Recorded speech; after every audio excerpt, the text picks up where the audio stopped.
Hi, Dav here, and today we have a new episode in the Art Review series.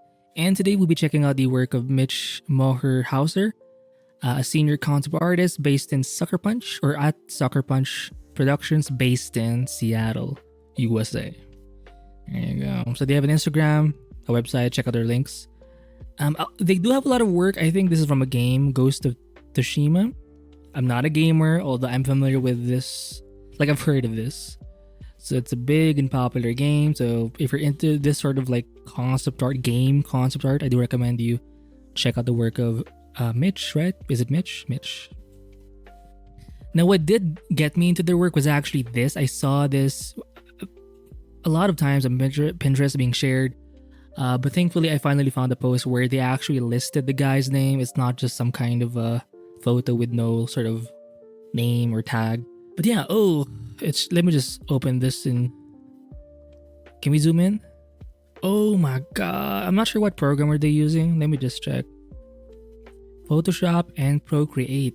Very interesting. I do love their sketches here. Now for this post, they don't have a lot, but there's so much you can learn from just these pieces over here, right? So we'll start with this one.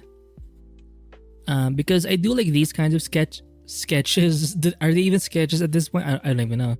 But this one, they're using some kind of hard, round ellipse brush. There's no texture at all, guys.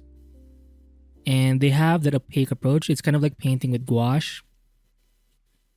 And I've noticed they're really using a lot of hues in their work. Sort of, like you can use values, but you can make it more interesting by diversifying the hues you use, right? And I think it shows you that you can accomplish a lot with by simplifying your tool set. In this case, this guy is just using like one brush. It's like a basic round / ellipse brush. Hard. Like there's no, like, look at it, there's no pen pressure. Maybe in terms of like the thickness, it can change a little bit, but when it comes to opacity, it's so like direct. Like no pen pressure via opacity. And you'll see this a lot again in gouache paintings. They do like to play a lot with different hues in their work, especially when it comes to like the face, because like they do try to capture some of the subtleties there. For example, the slight greens, you see the slight pinks or purples.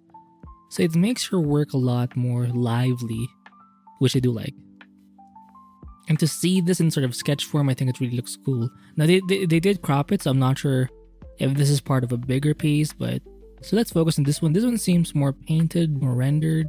Oh, you can zoom in, guys. I do recommend you check out their ArtStation because you can zoom in on these sketches. Oh, I don't think did they call it sketches? Oh, doodles. They call it doodles. So that's interesting. To me, it looks like a painting, but you know, I guess we all have different standards, and I guess I'm just behind. I'm so behind that I think this is a. Okay, let's just dive deep. Now, this one seems less gouache, less like the other one or the one we saw recently. It's more like a painting at this point, more like an oil painting because there's a lot more blending happening, right? And they're using a different brush. It's not like a basic round brush. It's a bristle brush. Basically, you can see a little bit of that spacing, kind of like a typical natural brush, right? And you do see a lot more blending happening. So I'm not sure if this is like just one shot or maybe it's part of a bigger piece, but oh, her arm is missing? Or maybe it's a more conceptual piece. I think it's like oh shit. How many arms does she have? 1, 2, 3, 4. Oh, 4 arms.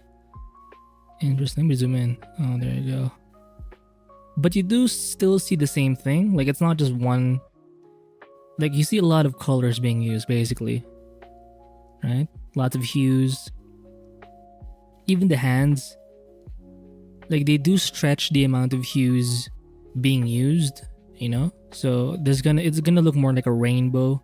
I call it a rainbow because now for this one it's not as intense as the previous one, but even for something like the skin, right, look at how you see a bunch of blues, a bunch of pinks, a bunch of orange, a bunch of reds. It just makes it look more real sometimes, even though it seems exaggerated. It adds more realism to it for some reason. I like the face, very sculpted, very realistic. Yeah. Let me just see the other one too, the one below it. I think this is the first one I saw on Pinterest. Oh my god. Look at, oh, shucks. Oh, I do like the scar here. Wow. She's like a cyborg, sort of a android cyborg. Right. A part of her has been, or a significant part of her has been mechanized. Look at those arms. Very tomboy vibes. I love it. Very sci-fi-ish. And you can create sci-fi concepts with more. Because for me, I would assume for more sci-fi stuff, you would change the kind of brushes you use to make it more like hard-edged. But you can use more painterly brushes, I guess. Even when you're doing sci-fi. Because for me, I thought like fantasy artwork or themes, it makes sense to use more oil painterly, more natural looking sort of tools to do those fantasy / historical themes. But you can illustrate some significant sci-fi concepts with a more natural looking brush. And I do like the look. So this guy is like maybe it's a real guy, but they extracted his like skull and spine. Interesting. But yeah, I do recommend you zoom in because you do see a lot more of that painterliness. And you do have the paint from afar, right? But even when you zoom in, it still looks good. Some mixer brush or blending brush being used, but it's like a soft brush. A soft blending brush or mixer brush. So I'm not sure if they also did this in Procreate or Photoshop.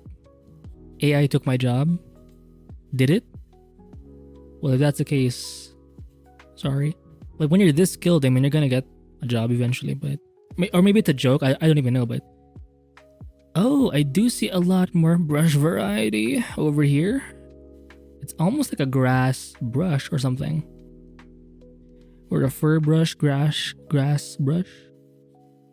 I do like it. It's a lot more impressionistic in a way. Very painterly, it's actually kind of my vibes. You know, that's why I did click on this kind of artwork because I feel more of an attachment to these kinds of artwork. So they do have quite a few more pieces on their art station, but most of it is like professional, like game sort of art. Wait, let me check this out. Is this painted? Oh, it is. So if you want the black and white stuff, check these ones out. Oh, look at that. Oh, great composition, right? But I want to see more like stuff like this. Look at that. Very comic style here, right? Looks like a typical like poster for a movie or a game. She's hot. This one's more of a painting, a grayscale painting, because it's very sort of rendered, right? And there's less line work. It's more like fleshed out. The hell, cute. Damn, that's a full-on painting. But you know, ooh, I like these ones too. Very comic style, you know, black ink, and then like a basic sort of mid value. I do like the brush they're using. It's so like painterly. Okay, more black and white stuff. I do like. I guess my favorites would have to be the more recent one. Let me just check this one out. So it's more like you can tell the proportions, like they're his. It does show up with this more recent work with this one. Like it's semi-realistic or it's borderline realistic at this point. With just a little bit of stylization in terms of the anatomy, but it's mostly realistic. But yeah. So if you're interested, check out the work of Mitch Mohrhauser. I wish they had more like sketch or doodle compilations or sketch compilations, because I think a lot of people would really enjoy their work. Especially these ones. They just look so fantastic to me. Out of these three, I think this one would have to be my favorite, because obviously I found this one first, so there's sort of an imprint or an imprinting that happens, right? So, but let's just go further down. I think they have a black and white version, so they start things out perhaps in black and white, maybe. Then they add the color later on. Right? It's a great way to sort of segmentize, or to segment your work, so you're not doing everything at once. Let me just zoom in. Oh, I just love her. Okay, oh, it's beautiful. Yeah, so check out the work of Mitch, and I will link his art station in the description below. And I'll try to find similar artists like him. Hopefully I can find some. But yeah, so that's it for this art review. I'll see you in the next one. Bye.